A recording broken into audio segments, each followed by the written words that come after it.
Video like जरूर कर लीजिए और ऐसे वीडियो लगातार फ्री में पाने के लिए चैनल को तुरंत सब्सक्राइब कर लीजिए और बेल आइकन को जरूर टैप कर लीजिए ताकि आगे भी सारे वीडियो आपको मिलते रहे। यूट्यूब में फॉलो करते हैं तो प्लीज ये वाला फ्री टेलीग्राम चैनल जरूर ज्वाइन कर लीजिएगा। सारे नोटिफिकेशन सारे अपडेट यहीं पे आते हैं। ध्यान।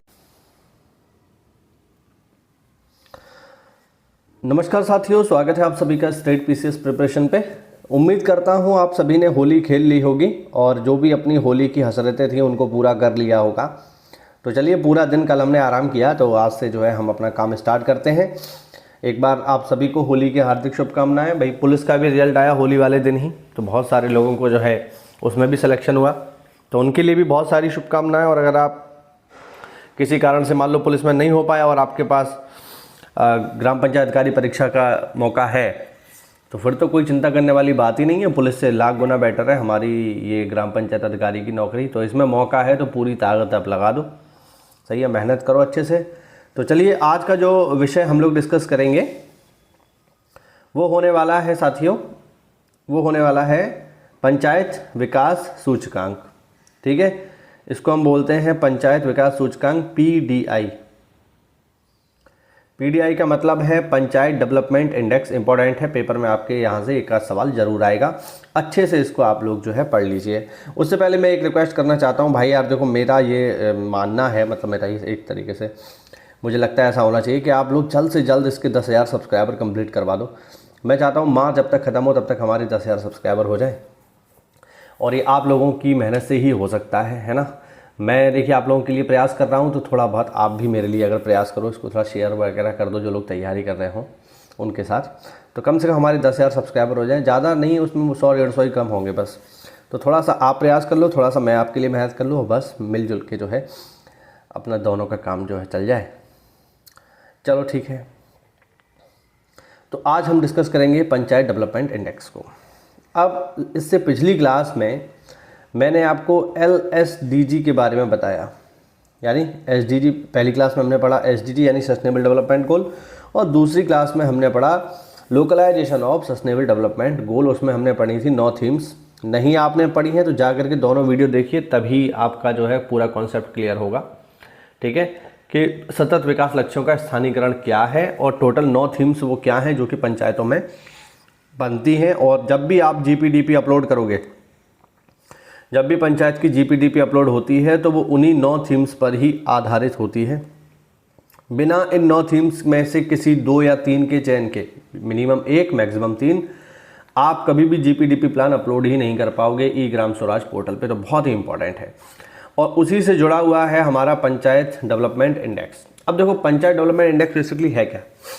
तो हम गाँव में, हम पंचायत में कितना विकास कर रहे हैं, ठीक है, उसका हमने एक इंडेक्स बना दिया है, एक पोर्टल बना दिया है। उस पोर्टल से हमें ये पता चलता है कि पूरे भारत में पंचायतों की स्थिति क्या है ग्राम स्तर पे, पंचायतों की स्थिति क्या है ब्लॉक स्तर पे, और पंचायतों की स्थिति क्या है जिला स्तर पे। तो तीनों स्तर पे पंचायतों की प्रगति को चेक करने के लिए कि वो कितना डेवलपमेंट कर रही हैं, इसके लिए एक इंडेक्स हमने बना दिया है, और इस इंडेक्स का नाम है पंचायत डेवलपमेंट इंडेक्स। अब ये जो इंडेक्स है ये बहुत जगह काम आता है। पहले तो हमें ये पता चलता है कि किस पंचायत की प्रगति कितनी है। दूसरा, आपको याद होगा हमने कुछ दिन पहले पढ़े थे पंचायत अवार्ड, याद है आपको? तो पंचायत पुरस्कार जो होते हैं साथियों, उन पुरस्कार में भी इस पीडीआई का इस्तेमाल होता है। इसी के आधार पर ही पंचायतों को पुरस्कृत भी किया जाता है। ठीक है, आई बात समझ? अब चलो ठीक है, ये तो हमने समझ लिया, अब हम आगे देखते हैं। सतत विकास लक्ष्यों की 2030 तक प्राप्ति के लिए मैंने आपको बताया था SDG स्टार्ट हुए हैं 2015 में आए हैं, 2030 तक के लिए इनका गोल है 15 सालों के लिए। तो 2030 तक की प्राप्ति के लिए भारत सरकार प्रतिबद्ध है, क्योंकि उन्होंने हस्ताक्षर किया है। इन लक्ष्यों की प्राप्ति हेतु पंचायतें महत्वपूर्ण इकाई हैं। सही बात है, क्योंकि हम गाँव को ही जब तक विकसित नहीं करेंगे तब तक देश विकसित नहीं होगा। हम पहले भी ये बात जानते हैं, मैं आपको बता चुका हूँ कि भारत गाँव से मिलकर के बनता है। अगर गाँव विकसित नहीं होगा तो देश कभी विकसित नहीं हो सकता। तो हमें पंचायत स्तर से काम करना होगा। इसीलिए पंचायती राज 9 विषयों के माध्यम से, सतत विकास लक्ष्यों के स्थानीयकरण के माध्यम से पंचायती राज संस्थाओं के साथ सतत विकास लक्ष्यों की प्राप्ति की ओर आगे बढ़ रहा है, जिसको हम कहते हैं लोकल SDG, जो मैं आपको लास्ट क्लास में बता चुका हूँ।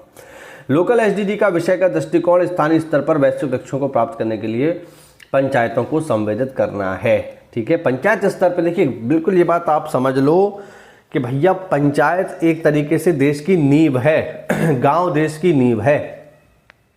अब बहुत सारे लोग आप में से हो सकता है बड़े बड़े शहरों में रहते हो, नोएडा में रहते हो, ग्रेटर नोएडा में रहते हो, बरेली में रहते हो, आगरा में रहते हो सकता है उनके लिए गांव की परिभाषा अलग हो, अरे गांव क्या बेकार, मतलब यहाँ तो कुछ भी सुविधाएं भी नहीं है। और लोग बहुत सारे शहर के जो होते हैं वो नाक मुंह सिकोड़ते हैं गांव को देख करके, लेकिन वास्तविकता में देखा जाए तो अगर गांव ना हो तो ये शहर कभी हो ही ना, क्योंकि इन शहरों को बसाने वाले जो लोग हैं, जो खड़ा करने वाले लोग हैं, वो गाँव में हैं। तो गाँव भारत की नींव है। तो अगर आपको देश को मजबूत करना है तो बिना गांव को मजबूत किए देश कभी मजबूत नहीं होगा। ऊपर से आप भले बिल्डिंग खड़ी कर लो, ऊंची ऊंची बिल्डिंग खड़ी कर लो, है ना, लेकिन इन बिल्डिंग्स का जो बेस है वो गांव से ही आता है। ध्यान रखना, इनका आधार गांव से ही आता है। गांव हटा तो ये बिल्डिंग सब ढह जाएंगी कागज के ढेर की तरह। तो गांव का विकास करना जरूरी है। ऊंची ऊंची बिल्डिंग बनाने से काम नहीं चलेगा कि हाँ ठीक है 2-4 शहर खड़ी कर दिए, बढ़िया बढ़िया सड़कें बना दी और गाँव साला बेकार है। तो गाँव बेकार रहेगा तो नींव बेकार हो जाएगी और देश कभी आगे नहीं बढ़ पाएगा। इसीलिए हम लाए हैं PDI, पंचायत विकास सूचकांक। एक समग्र सूचकांक है जो सतत विकास लक्ष्यों के स्थानीकरण को प्राप्त करने वाली पंचायतों के प्रदर्शन को मापता है कि हम SDG पे जो काम कर रहे हैं लोकलाइजेशन पर, ठीक है, उनका प्रदर्शन पंचायतों का क्या है। यह पंचायतों के विकास की स्थिति तथा समग्र एवं साक्ष्य आधारित मूल्यांकन प्रदान करता है एवं उनकी शक्ति तथा कमजोरियों को उजागर करने में मदद करता है। हर पंचायत की कुछ पावर है, मतलब कुछ प्रोज हैं, कुछ कॉन्स हैं, तो उनको दोनों को ये बताने का काम करता है।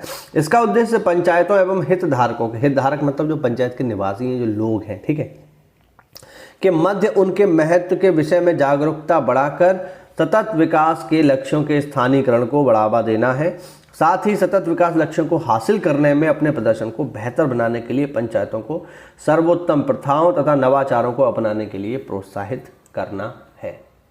ठीक है, तो PDI का उद्देश्य ये है कि गांव स्तर पे हम जो है SDG को अचीव करें, ठीक है, और ना केवल अचीव करें बल्कि हमारी पंचायत की जो शक्तियां हैं वो भी हमें पता हो और जो कमजोरियां हैं वो भी हमें पता हो, जिससे शक्तियों का इस्तेमाल कर सकें और कमजोरियों का सुधार कर सकें। आई बात समझ? चलो ठीक है, आगे बढ़ते हैं।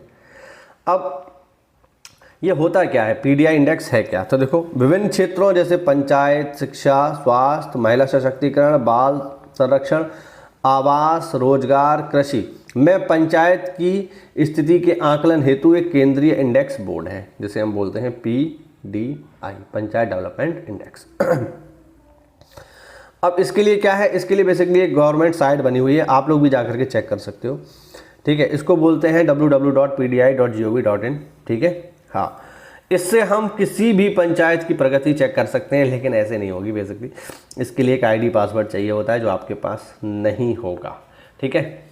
जब आप प्रॉपर फील्ड में पहुंच जाओगे ना, जब आप बन जाओगे ग्राम पंचायत अधिकारी, तब आपको एक ID पासवर्ड दिया जाएगा।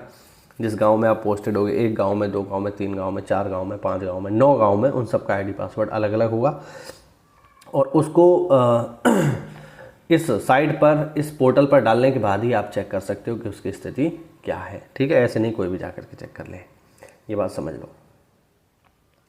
तो ग्राम पंचायत स्तर पर विभिन्न विभागों से संबंधित 577 इंडिकेटर, ये 77 ही ध्यान रखना, 577 इंडिकेटर और यूपी के लिए 387 का एक वैलिडेशन एवं ट्रैकिंग प्रोग्राम है ये, ठीक है। हाँ, तो हमने क्या किया है, 577 इंडिकेटर बनाए हैं, आप इसी को याद रखना। जो विभिन्न जो बहुत सारे हमारे डिपार्टमेंट है, जो विभाग है, उनसे संबंधित है, और फिर हम जो है उससे उन चीज़ों को इंडिकेट करते हैं, उनको वैलिडेट करते हैं कि गांव स्तर पर काम हो रहा है या नहीं। प्रत्येक वर्ष इस प्रक्रिया के आधार पर पंचायतों की प्रगति का आकलन तथा प्रत्येक पंचायत द्वारा वार्षिक अपने इंडिकेटर्स को अद्यतन यानी अपडेट किया जाता है कि आपने काम किया है। वो ऐसा तो नहीं है बस हवा हवाई चल रहा है ना, तो उसके लिए प्रॉपर यहाँ पर व्यवस्था ये बनाई गई है। समस्त विभागों और मंत्रालयों के लिए प्रगति आकलन का एक कॉमन रिसोर्स बेस है PDI। ध्यान रखना, इससे पेपर में सवाल जरूर आएगा भाई, इसको आप अच्छे से पढ़ लो। PDI एक व्यापक बहु डोमेन और बहु क्षेत्रीय सूचकांक, यानी बहुत बड़ा एरिया ये कवर करता है। ये गांव भी कवर करता है, ब्लॉक भी कवर करता है, जिला भी कवर करता है, यानी लगभग पूरा देश ही कवर कर लेता है, जिसे पंचायतों के समग्र विकास, प्रदर्शन तथा प्रगति का आकलन करने के लिए डिज़ाइन किया गया है। इसमें पंचायत के अधिकार क्षेत्र के तहत स्थानीय समुदायों की भलाई तथा विकास की स्थिति को मापने के लिए विभिन्न सामाजिक आर्थिक संकेतकों को शामिल किया गया है। जो किन किन चीज़ों पर विचार करते हैं, ये जो इंडिकेटर है किन किन चीज़ों के लिए बने हैं देखो जरा। सबसे पहले बेसिक इंफ्रास्ट्रक्चर, बुनियादी ढांचा जैसे सड़क, बिजली, पानी की आपूर्ति, स्वच्छता सुविधाएं आदि जैसी जो बुनियादी सुविधाएं हैं इन पर फोकस करता है। सेकेंडरी, स्वास्थ्य एवं शिक्षा यानी स्वास्थ्य सेवाओं, शैक्षणिक संस्थानों तक पहुंच, गांव में स्कूल है कि नहीं, गांव तक स्कूल तो है लेकिन गांव के स्कूल तक पहुंचने के लिए सड़क प्रॉपर है या नहीं, या सड़क तो है लेकिन वो उखड़ी पड़ी है, उसमें पानी भर जाता है तो बच्चे कैसे जाएंगे, तो ये सारी चीज़ें। दूसरा, साक्षरता दर, गांव का जो लिटरेसी रेट है वो किस तरीके का है, और बच्चों का स्कूल में नामांकन है कि नहीं।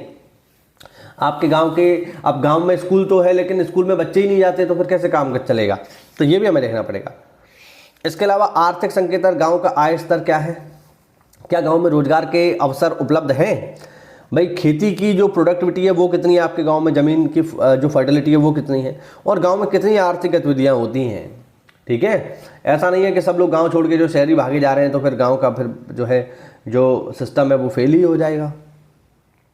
इसके अलावा सामाजिक संकेतक, गांव में गरीबी दर कितनी है, लैंगिक समानता, पुरुष महिला अनुपात क्या है, सामाजिक समावेशन और जीवन की समग्र गुणवत्ता, गांव में लोग कैसे रह रहे हैं सामाजिक रूप से, और उनकी जीवन की गुणवत्ता क्या है, लिविंग ऑफ स्टैंडर्ड क्या है, क्या उन्हें बेसिक सुविधाएं प्राप्त हो रही हैं या नहीं हो रही हैं, ये सारी चीज़ें। इसके अलावा शासन और प्रशासन, स्थानीय शासन की दक्षता और पारदर्शिता तथा सार्वजनिक सेवाओं के वितरण तथा नागरिकों की भागीदारी। ठीक है, तो ये सारी चीज़ें। और पर्यावरणीय स्थिरता, पारिस्थितिकी संतुलन, संरक्षण तथा टिकाऊ प्रथाओं से संबंधित उपाय, इन चीज़ों पर काम करता है हमारा PDI panchayat development index. PDI panchayat के अधिकार क्षेत्र के तहत स्थानीय समुदाय की भलाई और विकास की स्थिति को मापने के लिए विभिन्न सामाजिक आर्थिक संकेतकों को शामिल करता है। पीडीआई ग्रामीण क्षेत्रों में सतत विकास के लक्ष्यों के तहत स्थानीयकरण में प्रदर्शन के मूल्यांकन तथा प्रगति पर नजर रखने के लिए एक महत्वपूर्ण संकेतक है। इससे में बेसिकली देखो ये पता चलता है कि गांव की स्थिति बेसिकली अभी क्या है ना, और ब्लॉक लेवल पे आपकी पंचायत का रैंक क्या है। अब जैसे इसमें क्या होता है, रैंक आता है ना, आप सबसे पहले इसमें खोलोगे तो ब्लॉक लेवल पे दे जाएगा। ब्लॉक लेवल पे आपकी, अब मान लीजिए किसी ब्लॉक में 7, मतलब मान लीजिए किसी ब्लॉक में 70 पंचायतें हैं, ठीक है, तो उन 70 पंचायतों में पहले नंबर पे कौन है, दूसरे नंबर पे कौन है, यह पता कर सकते हो। उसके बाद जिला पे आप आ जाओगे तो जिला में मान लीजिए ब्लॉक है, 8 ब्लॉक हैं किसी ज़िले में, है ना। अब 8 ब्लॉक है तो उन 8 ब्लॉक में पहले नंबर का ब्लॉक कौन सा है, दूसरे नंबर का, ठीक है। और राज्य स्तर पर आ जाओगे तो फिर राज्य स्तर पर जिला सबसे बेहतर कौन सा है। इस तरीके से पूरा का पूरा रैंकिंग आपको बता देता है।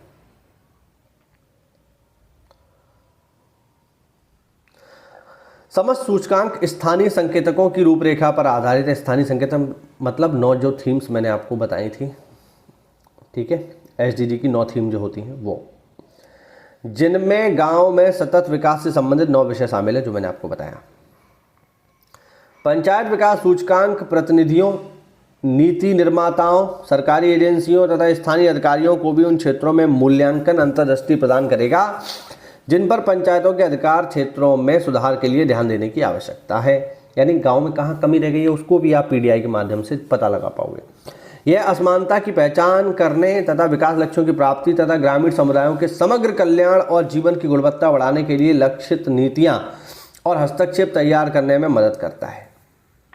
पंचायत विकास सूचकांक की गणना में उपयोग किए जाने वाले विशिष्ट संकेतक और भार उस शासी निकाय या संगठन के लक्ष्यों एवं प्राथमिकताओं के आधार पर भिन्न हो सकते हैं जो सूचकांक और विकास का उपयोग करते हैं, मतलब सूचकांक का विकास और उपयोग करते हैं।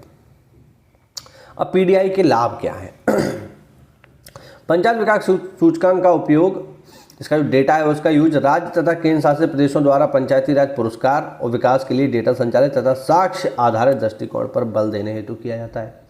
मैंने स्टार्टिंग में आपको बताया कि जो भी पंचायत को अवार्ड मिलेगा वो पीडीआई के अकॉर्डिंग ही मिलेगा। पीडीआई में रैंक बढ़ जाए तो अवार्ड मिलेगा, वरना नहीं मिलेगा।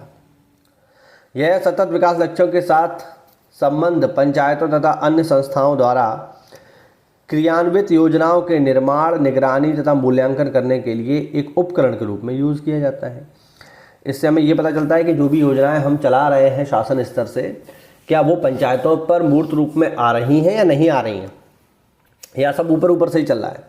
पीडीआई सफल मॉडलों एवं हस्तक्षेपों को सीखने तथा उनकी प्रतिकृति बनाने के लिए पंचायतों, हितधारकों के बीच ज्ञान के साथ अनुभवों को साझा करने की सुविधा प्रदान कर सकता है। अब मान लीजिए किसी पंचायत में कोई बहुत बेहतर काम हुआ किसी मॉडल को लेकर के, तो उस मॉडल को जो है हम और पंचायतों में भी उसकी प्रतिकृति बनाने के लिए, उसको लागू कराने के लिए हम अप्लाई कर सकते हैं। समझ सकते हैं कि उस गांव ने कैसे किया, तो दूसरे गांव को भी हम इनकरेज कर सकते हैं कि आप भी ऐसा कर लो। पीडीआई ग्रामीण न्याय क्षेत्रों में सुधार की आवश्यकता वाले क्षेत्रों में महत्वपूर्ण अंतर्दृष्टि प्रदान करता है। यह असमानताओं को पहचानने तथा विकास लक्ष्यों की प्राप्ति में मदद करता है। विकास के लिए प्रतियोगिता को बढ़ावा देता है। भाई एक गांव, आपका पड़ोसी गांव बहुत ज़्यादा तरक्की कर रहा है, अवार्ड पे अवार्ड जीत रहा है, मॉडल पंचायत बन गया, साहब मुख्यमंत्री अवार्ड ही बन गया, तो आपको यार मन में लगेगा, आप अगर उस गांव के प्रधान हो या उस गांव के सेक्रेटरी हो, तो आपको लगेगा यार बताओ मेरा पड़ोसी तो यार इतना तरक्की कर रहा है, साला मैं कुछ नहीं कर पा रहा, मेरे गाँव में चारों तरफ गू ही गू है। तो आपको लगेगा यार कि हमें गू में नहीं रहना चाहिए, थोड़ा काम वाम करना चाहिए। तो बस थोड़ा सा मोटिवेशन है। संसाधनों के इष्टतम उपयोग को बढ़ावा देता है। ये आपको पता रहेगा आपके पास क्या क्या संसाधन है, उसके हिसाब से आप जो नीतियाँ बना पाओगे पंचायत स्तर पे। सतत विकास लक्ष्यों की प्राप्ति हेतु आवश्यक रणनीति बनाने में मदद करता है, क्योंकि पीडीआई काम ही एसडीजी पे करता है। तो जब आप पीडीआई पे काम करोगे तो एसडीजी पे अपने आप काम हो जाएगा। ठीक है। पीडीआई सूचकांक ग्रामीण समुदायों के जीवन की भलाई तथा गुणवत्ता को बढ़ाने के लिए लक्षित नीतियां तथा हस्तक्षेप बनाने में सहायता प्रदान करता है। ठीक है, समझ पा रहे होंगे आप लोग, गांव के जो लोग हैं उनके जीवन में सुधार बेसिकली। अब ये कौन कौन सी सूचनाएं देता है, देखो पीडीआई से कौन कौन सी सूचनाएं बेसिकली हमें प्राप्त होती हैं।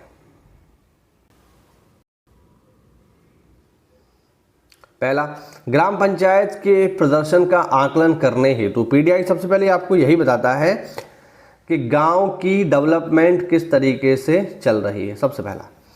इसके अलावा विकासात्मक प्रयासों की प्रगति के विकास संबंधी जो प्रयास किए जा रहे हैं उनमें कहां तक हम आगे बढ़े, और उपलब्धि अंतराल, गुणवत्ता, जीपीडीपी निर्माण, ये बहुत इंपॉर्टेंट है। मैंने आपको बताया था कि जीपीडीपी अपलोड ही तब होगी जब आपका लोकल एसडीजी से आप कोई थीम का चयन करोगे, तभी जीपीडीपी अपलोड होगी, वरना होगी नहीं। तथा संसाधनों का उचित आवंटन, तो ये सारी चीजें हमें पीडीआई बताता है। अब इसमें होता क्या है, देखो इसमें होता है ये कि जब आप जीपीडीपी में लोकल सस्टेनेबल डेवलपमेंट गोल्स की जो 9 थीम्स हैं उनके अकॉर्डिंग जब आप जीपीडीपी बनाते हो, उनको चयन करते हुए जीपीडीपी अपलोड करते हो, तो उससे क्या होता है, मान लो आपने थीम नंबर चुनी 1 एसडीजी की, जो 9 थीम्स हैं, ठीक है, उसमें जो पहली थीम है एलएसडीजी की, उसमें पहली थीम है गरीबी एवं आजीविका उन्नत गांव। तो अगर आप इस थीम पर काम करोगे, मान लो अब जैसे क्या होता है जब आप जीपीडीपी बनाते हो, जैसा कि मैंने पहले ही बताया, ठीक है, हाँ यहाँ खाली जगह यहाँ बताते हैं। जब आप जीपीडीपी बनाओगे, जीपीडीपी मतलब ग्राम पंचायत डेवलपमेंट प्रोग्राम, तो जीपीडीपी का जो बनाने का तरीका है वो है क्या कि जो 9 थीम्स हैं उनमें से आप 1 या मैक्सिमम 3 थीम्स का चुनाव करोगे, और जब आप इनमें से किसी भी थीम्स का चुनाव करोगे तो इन थीम्स का चुनाव करते ही आपके जो सस्टेनेबल डेवलपमेंट गोल हैं वो ऑटोमेटिक हिट होने शुरू हो जाएंगे। कैसे, चलिए समझते हैं। देखो अब देखो, मान लो आपने पहली थीम चुनी, पहली थीम क्या है, गरीबी मुक्त तथा आजीविका उन्नत गांव। तो जैसे ही आप इस थीम पर काम करोगे तो एसडीजी नंबर 1, 2, 3, 4, 5, 6, 7, 8, 10, 11, 13 और 15 ये अपने आप हिट होंगे। अब ये क्या है, देखो मैं आपको एक समझा देता हूं, फिर आप बाकी अपने आप समझ जाओगे।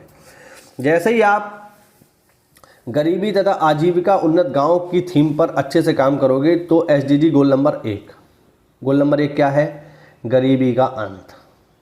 तो भैया गरीबी का अंत तो आप ऑटोमेटिक कर रहे हो, गरीबी से मुक्त करोगे तो गरीबी का अंत तो अपने आप हो जाएगा। गोल नंबर 2 क्या है, भुखमरी की समाप्ति। भुखमरी, जब आदमी गरीब नहीं होगा तो अपने शौक से भूखा थोड़ी रहेगा, तो भुखमरी भी खत्म हो गई, गोल नंबर 2 भी अचीव हो गया। और खाद्य सुरक्षा, गोल नंबर 2 में ये भी आता है। और जब आपको भुखमरी नहीं होगी तो आपकी हेल्थ अच्छी रहेगी, आपको पोषण मिलेगा, तो गोल नंबर 2 भी हिट हो गया।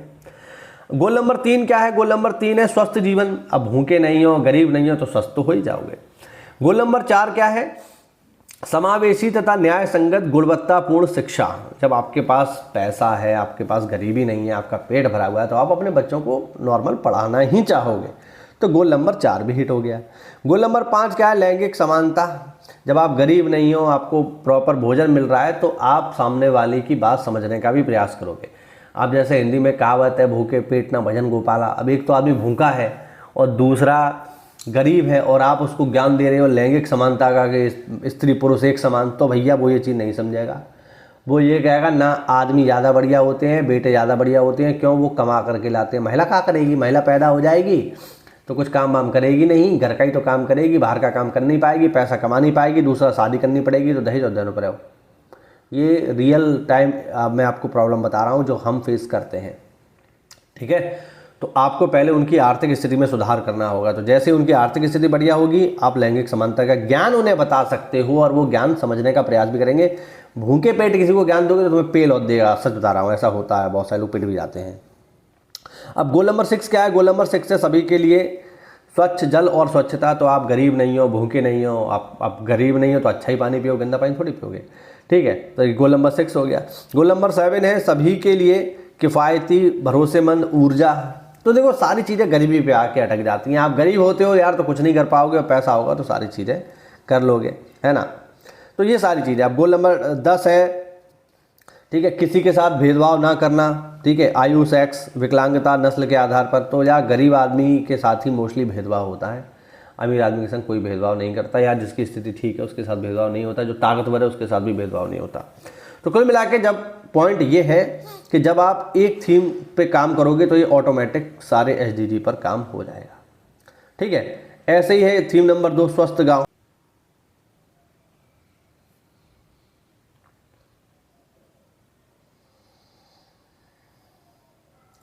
अब ऐसे ही है स्वस्थ गांव। स्वस्थ गांव क्या है? स्वस्थ गांव यानी 2 और 3। तो स्वस्थ गांव की थीम पर जब आप काम करोगे तो गोल नंबर 2 और 3 अपने आप काम जो है अच्छे से कवर हो जाएगा। कैसे? 2 क्या है? 2 है भुखमरी की समाप्ति, तो स्वस्थ गांव होगा तो लोग भूखे थोड़ी होंगे। और 3 क्या है? स्वस्थ जीवन। तो स्वस्थ गांव पे काम करोगे तो SDG नंबर 2 और 3 अपने आप हिट होंगे। बाल मित्र गांव पे जब आप काम करोगे तो गोल नंबर 1, 2, 3, 4, 5 अपने आप हिट होंगे। यानी गरीबी का अंत हो जाएगा, भुखमरी समाप्त हो जाएगी, स्वस्थ जीवन मिलेगा, सबको शिक्षा मिलेगी, ठीक है, लैंगिक समानता हासिल होगी। तो इस तरीके से जैसे जैसे आप थीम्स का चुनाव करोगे SDG हिट होंगे। जलयुक्त गाँव की थीम चुनोगे तो गोल नंबर 6 और 15 हिट होंगे। सही है। 6 क्या है? 6 है सभी के लिए जल और स्वच्छता उपलब्ध करवाना, और 15 नंबर है स्थलीय पारिस्थितिकी तंत्र की सुरक्षा करना, ठीक। ऐसे ही 5 नंबर आप थीम पे काम करोगे स्वस्थ और हरित गांव पे, तो गोल नंबर 6, 7, 12, 13, 14, 15 ये हिट होंगे। कुल मिला के पॉइंट ये है कि जिस थीम पर आप काम करोगे उस थीम से जुड़े हुए जो SDG हैं वो हिट होते चले जाएंगे। इसीलिए पंचायत को ये प्रॉपर कहा जाता है कि आप किसी न किसी थीम पर काम करो। जब आप थीम पर अच्छे से काम करोगे तो ऑटोमेटिक सस्टेनेबल डेवलपमेंट गोल हिट होंगे और आपकी PDI रैंकिंग में सुधार आ जाएगा। आई बात समझ में? नहीं आई? मैं क्या बताना चाह रहा हूँ। तो इसीलिए जो है सरकार जो है बनाती है PDI पंचायत डेवलपमेंट इंडेक्स, और इस तरीके से PDI काम करता है। अब यहाँ पर आप देखते हो कि ये कोने में एक जो है एक और दिया हुआ है, लोग कहेंगे इसे नहीं बताया। ये क्या है? ये है NIF। NIF होता है नेशनल इंडिकेटर फ्रेमवर्क, जो आपके किसी काम का नहीं है, ठीक है। आप चाहो तो एक बार ये पढ़ लेना कि NIF क्या होता है, बस। बाकी मुझे लगता है कि आपके एग्ज़ाम के लिए इतना ज़रूरी है, मतलब इससे बहुत गहराई सवाल तो नहीं आ सकता, लेकिन हाँ इतना एक बार मैं यही सलाह दूंगा कि NIF एक बार देख लेना क्या होता है और इसके कितने इंडिकेटर होते हैं, ठीक है। तो इस तरीके से हमारा जो है टॉपिक ये कंप्लीट हुआ, PDI वाला पंचायत डेवलपमेंट इंडेक्स। उम्मीद करता हूँ आपको वीडियो में कुछ अच्छी जानकारी मिली होगी। ऐसा है तो वीडियो को लाइक करिए, चैनल को सब्सक्राइब जरूर कर लो यार, जल्दी से 10,000 हमारे कंप्लीट करवाओ मार्च में, उम्मीद करते हैं आपसे, ठीक है। बाकी कोई भी डाउट हो तो कमेंट के माध्यम से पूछ लो, ठीक है। और अगर आप हमारे पेड कोर्स प्रोग्राम से जुड़ना चाहते हैं तो नीचे दिए गए नंबर्स पे आप हमारे पेड कोर्स प्रोग्राम से जुड़ सकते हैं, जिसमें मात्र 800 रुपये में आपको कंप्लीट स्टडी मटेरियल दे दिया जाएगा ग्राम पंचायत अधिकारी परीक्षा के लिए। मिलते हैं अगली क्लास में, तब तक के लिए जय हिंद, जय भारत, वंदे मातरम। बढ़िया एग्जाम निकाल के नौकरी ले लो आओ आप जल्दी से, मतलब अभी नहीं तो कभी नहीं। साथियों, UPSSC की VPO परीक्षा का एग्ज़ाम 27 अप्रैल को होने वाला है, तो इसके लिए स्पेशल बैच लॉन्च कर दिया है स्टडी फॉर सिविल सर्विसेज में। इसमें आपको बहुत ही कम समय में और बहुत ही कम पैसे में आपको कंप्लीट तैयारी करवा दी जाएगी। पूरी की पूरी। यहाँ पर आप देख सकते हो मेंस का कंप्लीट स्टडी मटेरियल बैच आपको मिल जाएगा केवल 800 रुपये में, जिसमें आपको वीपीओ के लेटेस्ट ट्रेंड और पैटर्न के अकॉर्डिंग और ऑफिशियल सिलेबस के अकॉर्डिंग सारे की सारी चीज़ें दे दी जाएंगी। बेसिकली 3 चीज़ें आती हैं इसमें, पंचायती राज आएगा, कंप्यूटर आएगा और उत्तर प्रदेश स्पेशल आएगा। तो ये तीनों की तीनों चीज़ें जो है आपको 30 दिनों के भीतर दे दी जाएंगी और फिर जो है आपको बाकी का पूरा जो समय है वो केवल रिवीजन के लिए आपको मिलेगा। तो बहुत आसानी से आप इसमें तैयारी कर सकते हैं। आपने पहले से तैयारी कर रखी है तो आप चाहें तो केवल टेस्ट सीरीज भी ले सकते हैं। मात्र 400 रुपये में इसमें 20 फुल लेंथ टेस्ट सीरीज आपको दे दी जाएंगी, जिसमें सिलेबस के अकॉर्डिंग मोस्ट एक्सपेक्टेड क्वेश्चंस आपको लगवा दिए जाएंगे। आप चाहें तो इसके पेड क्विज भी ले सकते हैं मात्र 500 रुपये में, जिसमें आपको टेलीग्राम पर लेटेस्ट ट्रेंड और पैटर्न के अकॉर्डिंग पेड क्विज लगवा दिए जाएंगे। ठीक है, और आप पूरा का पूरा बैच लेना चाहें तो इसमें अभी आपको 200 रुपये की छूट भी मिल रही है। मात्र 1500 रुपये में आप पूरा का पूरा बैच ले सकते हैं। बैच लेने के लिए साथियों नीचे दिए गए नंबर्स पे आप कॉल कर लीजिए। धन्यवाद।